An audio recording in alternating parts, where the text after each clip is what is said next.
Somewhere in your house, there's a mirror. You walked past it today without thinking twice, but here's the strange part. For most of human history, that moment could not happen. Every hunter who ever lived, every mother, every king who ever sat on a throne, convinced of his own greatness. None of them ever saw their own face clearly. Not once. They saw a blur in still water, a dark smear in polished stone. You've seen your face thousands of times. So, what does that actually do to a mind? Let's go back. Around 6000 BCE, in what's now Turkey, people polished volcanic glass into small black discs. The first mirrors. Look into one, and you wouldn't see a face. You'd see a shadow, a suggestion of a person. Centuries later, Egyptians made mirrors from polished bronze. Better, but bronze tarnishes fast. Keeping one clear took constant work. For almost everyone else, on almost every day, a reflection meant one thing: a rippling pond, gone the second the wind touched it. Here's where it gets interesting. In 1970, psychologist Gordon Gallup Jr. ran a simple test. He marked a chimpanzee's face while it slept, then let it wake up in front of a mirror. If the chimp touched the mark on its own face instead of the mirror, that meant something huge. It knew the reflection was itself. Humans passed this test too, but not right away. Psychologist Beulah Amsterdam tested human toddlers the same way. Most children don't recognize themselves in a mirror until around 18 to 24 months old. Before that, a baby looking into a mirror often reacts like there's a stranger in the room.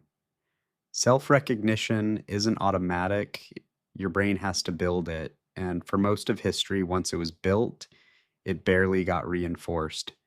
Your face lived mostly in other people's eyes, not your own. Then, one invention changed everything.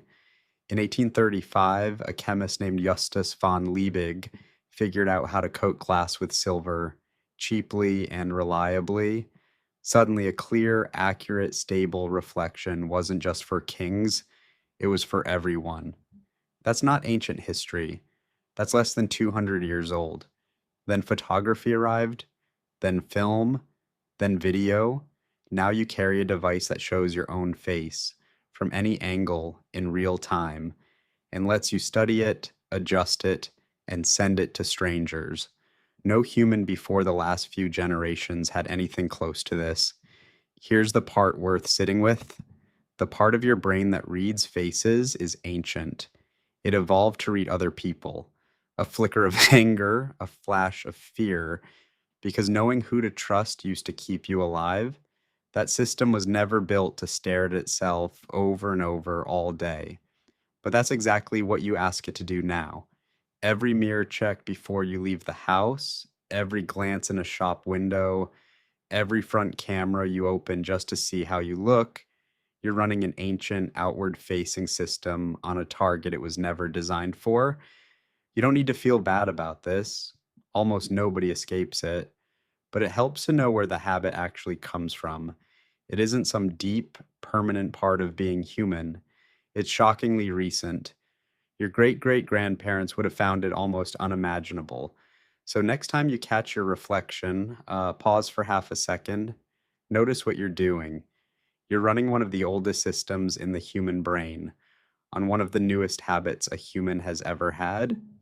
Somewhere in your house, there's a mirror. Most humans who ever lived never had one. Maybe that's exactly why you can't stop checking yours.